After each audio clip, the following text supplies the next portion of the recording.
Qui est Samuel Cablan? Samuel Cablan, bon, je suis un jeune entrepreneur, formateur en développement personnel aussi, conférencier. On va aussi dire coach. Hein. Voilà, et depuis l'année de 2022 jusqu'à aujourd'hui, 2026, à la tête d'un mouvement appelé Jeunesse Consciente. Jeunesse Consciente. Ouais. Qu'est-ce que vous pouvez nous dire de plus sur ce mouvement qu'on appelle Jeunesse Consciente? Qu'est-ce que c'est? Eh bien, il faut dire que la Jeunesse Consciente, moi j'appelle ça un mouvement de cœur. Parce que c'est un mouvement qui me tient vraiment à cœur. J'ai pensé comme ça à amener la jeunesse à pouvoir plus se concentrer sur leurs objectifs, sur leurs ambitions, sur leurs projets. Une jeunesse à pouvoir vraiment travailler et puis voilà, réussir à accomplir leurs rêves et tout. Parce que nous sommes dans un monde là où, bon, les gens se disent que pour réussir, il faut peut-être que vendre son âme ou bien faire quoi que ce soit. Mais la jeunesse consciente, c'est de pouvoir vraiment conscientiser la jeunesse sur le fait qu'on peut travailler aussi et puis devenir quelqu'un. Voilà. D'accord. Et qu'est-ce qui vous a motivé à créer la jeunesse consciente? Ce qui m'a motivé à créer la jeunesse consciente, il faut dire qu'en 2022, lorsque je suis rentré du Ghana, j'étais assis et puis j'ai commencé à réfléchir à quel est le plus que je pouvais apporter à la jeunesse. Voilà, parce que moi je suis quelqu'un, j'aime pas vraiment sortir, fréquenter les bars et tout. Je ne dis pas que c'est quelque chose de mauvais, mais je me suis dit que ce sont des endroits qui vont m'amener à plus dépenser. Donc, du coup, comment je peux aider? Quel est le plus que je peux apporter à la jeunesse? En leur fait savoir que si tu n'as pas de business, tu n'as pas d'entreprise, vraiment, si tu ne trouves pas nécessaire d'aller dépenser des milliers de francs CFA dans un bar ou bien dans quoi que ce soit, tu peux investir quelque part et puis voilà. Donc, moi, je me suis dit que c'est le plus que je peux apporter à la jeunesse. Et c'est pourquoi j'appelle ça jeunesse consciente. Voilà, parce que quelque part, je vais t'amener à comprendre que l'argent que tu dépenses quelque part, tu peux l'investir dans un business et puis demain, être indépendant et puis voilà, aller continuer dans les bars si tu veux. Ok, Jeunesse Consciente, nous avons un peu vu sur les réseaux que vous organisez des conférences voilà, qui attirent pas mal de nombre et à la tête de ce mouvement Jeunesse Consciente. Quelles sont les statistiques claires jusqu'à présent que vous faites en luttant, comme vous avez dit, à la mauvaise mentalité de nos jours des jeunes? Bon, en termes de statistiques, je pense que j'ai quand même suivi pas mal de jeunes, voilà, à pouvoir vraiment se caser dans la vie active. Parce que, en termes de coaching, moi, par exemple, quand j'essaie de te coacher, j'aime plus que tu écrives tes objectifs, tes rêves. Voilà. Et plus tu te développes, plus tu travailles, plus tu atteins tes objectifs, c'est là que je vois que le changement est en train de, voilà, s'effectuer.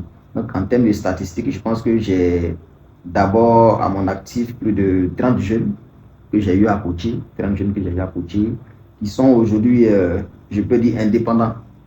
Voilà, qui sont indépendants, qui arrivent en tout cas, mine de rien, à louer leur petite maison, en train de faire vraiment leur petit bout de chemin et tout. Voilà, donc, c'est pas grand chose, mais c'est pas rien non plus. Est-ce que ça a été facile pour vous de créer ce mouvement Jeunesse Consciente?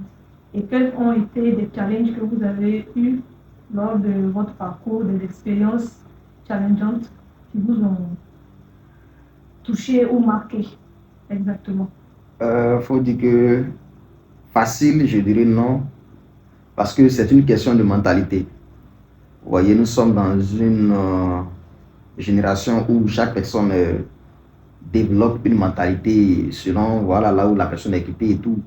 Donc, pour quelqu'un qui a, je vais dire, au moins 18 ans, la personne a forcément développé une certaine mentalité. Donc, pouvoir venir changer vraiment cette mentalité de la personne, c'est pas quelque chose de facile.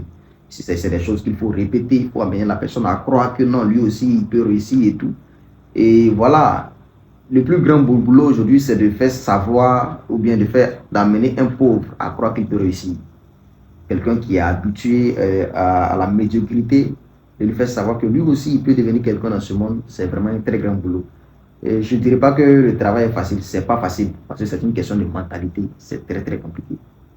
Très compliqué. Mais je pense que on peut quand même y arriver. D'accord, ok. Vous soutenez cette cause-là, mais j'aimerais savoir, est-ce que vous avez un appui gouvernemental ou quelconque, ou bien c'est à vos propres fonds que vous êtes dans cette lutte-là? Non, bon, il n'y a pas d'appui quelque part. Je pense que quand on veut quelque chose, on se donne vraiment les moyens de pouvoir y arriver bien avant même de pouvoir compter sur qui que ce soit. Et aujourd'hui, même si on n'a pas vraiment les moyens d'aller louer les grandes salles et tout, je pense qu'on a des plateformes qui sont là pour pouvoir nous aider à vraiment faire des coachings en ligne, sur des formations en ligne. Bon, je n'ai pas fait publicité de quoi que ce soit, mais je pense qu'il y a assez de plateformes sur lesquelles on peut se connecter et puis voilà, sur des formations et tout. Donc, ce qui est un peu plus compliqué est que généralement, quand tu viens dans le domaine, tu n'es pas connu. Du coup, tu ne peux pas lancer une formation et demander aux gens de payer. Donc, voilà. Et d'abord, même, l'objectif, ce n'est pas d'amener quelqu'un à payer une formation, quoi que ce soit. Donc, au départ, on fait des formations qui sont gratuites. Même jusqu'à présent, on fait des formations qui sont gratuites. Histoire d'amener des personnes à pouvoir avoir au moins un minimum de changement. Parce que plus le gars, il voit que dans sa vie en train de changer au travers de ton coaching, plus il croit. Donc, il n'y a pas d'appui quelque part. C'est la passion, on investit dedans et puis voilà. D'accord. Tout à l'heure, vous avez dit que vous avez eu 30 personnes à votre disposition que vous avez formées. Mais est-ce qu'il y a eu des changements concrets? Est-ce que vous avez fait un suivi? Est-ce que ces jeunes ont pu, en fait, à la fin, croire que malgré les difficultés, malgré la mentalité de la pauvreté qu'on a eue dans le passé, on peut quand même réussir? Est-ce qu'il y a eu des changements concrets qui prouvent que la jeunesse consciente fait vraiment quelque chose de différent? Oui, en fait, quand je parle de 30 personnes, quand je parle de 30 personnes, c'est 30 personnes que je suis. Vous voyez, c'est 30 personnes que je suis, c'est-à-dire que 30 personnes que je coach de façon, comment on appelle, c'est-à-dire qui sont près de moi, en fait. Sinon, c'est en termes de formation qu'il y a eu à se passer. Il y a eu plusieurs personnes qui ont pris part aux formations et tout. Mais venir assister à la formation et puis partir, c'est différent d'un suivi. Voilà, donc je pense que c'est 30 personnes parce que plus comment on appelle, tu marches avec une personne, tu finis par adopter la mentalité de la personne. Voilà, donc je pense qu'aujourd'hui, ces 30 personnes, au moins, ont compris une autre vision de la vie, même s'ils ne sont pas vraiment à un niveau là où ils veulent vraiment être, mais au moins, il y a un changement. Il y a un changement, et même un très grand changement. Pour quelqu'un qui, par exemple, vivait en famille, qui ne pensait même pas qu'un jour il pouvait louer une maison de 100 000 francs.